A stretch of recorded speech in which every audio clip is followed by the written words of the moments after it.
उत्तर प्रदेश के स्कूलों में अब से मुगलों का इतिहास नहीं पढ़ाया जाएगा। मुगलों का इतिहास पढ़ाए जाने पर यूपी सरकार ने बड़ा फैसला लिया है।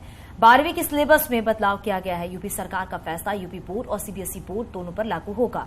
यूपी में 12वीं के स्टूडेंट्स मुगल बादशाहों का इतिहास नहीं पढ़ेंगे।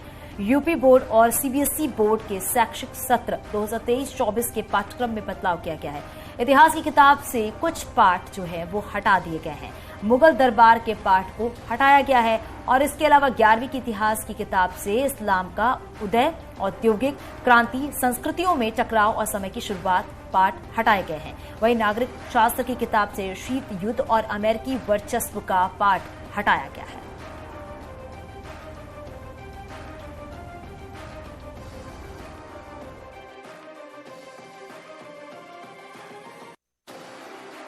हमारी संस्कृति हमारी सांस्कृतिक विरासत है।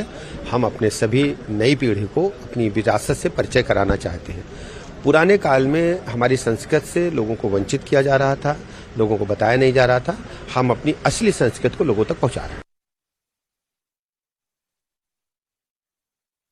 2014 से ये बात सही है कि बीजेपी आरएसएस इस देश की पूरी शिक्षा व्यवस्था को उसका भगवा करने का काम कर रही है।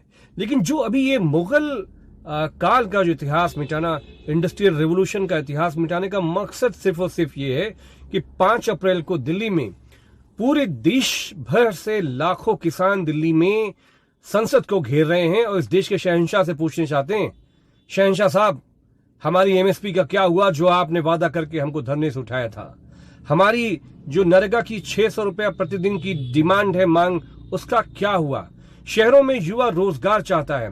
मजदूर, किसान, युवा चाहते हैं कि सरकार शहरी रोजगार योजना लेकर आए। सरकार जिस तरह से कॉर्पोरेट लूट को बढ़ावा देकर पूरे देश की संपत्तियों का बंदरबाट कर रही है, जिससे सबसे ज्यादा बाबा साहब के दिए हुए संविधान और आरक्षण पे हमला है, इन सब के खिलाफ जब लाखों लोगों का जब गुस्सा दिल्ली में पार्लियामेंट का घेराव है, तो श्री अमित शाह जी हो या नरेंद्र मोदी जी हो या भारतीय जनता पार्टी की सरकार, ध्यान पलटने के लिए कभी मदरसा, कभी धर्म परिवर्तन, कभी दंगे फसाद, बिहार से बंगाल का जो पूरा ये प्रकरण है, मकसद ये है कि इस देश में किसानों का, मजदूरों का, युवाओं का जो गुस्सा है, कैसे से ध्यान पलटा जाए।